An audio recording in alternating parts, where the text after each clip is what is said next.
আসবো। সুতরাং এটা আমাদের চলতে থাকবে, মানে যে যে জেলায় আমরা শুরু করি প্রত্যেক জেলাতেই আমাদের কাজ চলতে থাকে। তাই আপনাদের সঙ্গে আজকে প্রথম আলাপ পরিচয়।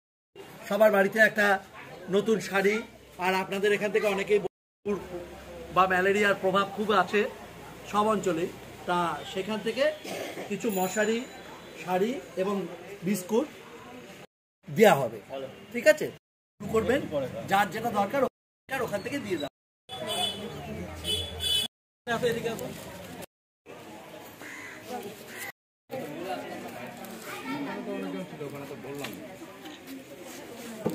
অভি হাসদা,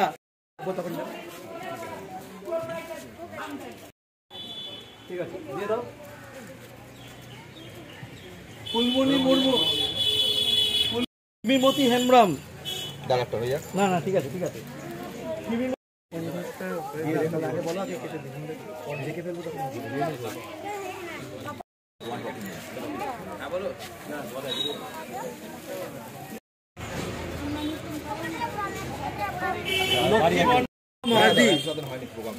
ঠিক আছে, অসংখ্য মার্ডি।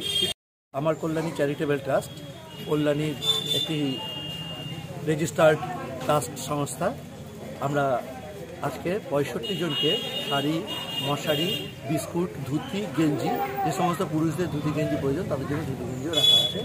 তা এরকম একটা ব্যবস্থা করেছি পুজোর সময়, এবং ডেঙ্গু ম্যালেরিয়া ঠেকানোর জন্য মশারিটা অনেকের প্রয়োজন পড়ে সেই জন্য। আর পুজোর সময় কিছু খাবারের ব্যবস্থা হিসেবে শুকনো খাবার, বিস্কুট দেওয়া হচ্ছে। এইটা আমরা আজকে ব্যবস্থা করেছি। আপনার নাম? আপনার নাম? আমার নাম বাপ্পাদিত্য চক্রবর্তী, আমি আমার কল্যাণী চ্যারিটেবল ট্রাস্টের সভাপতি।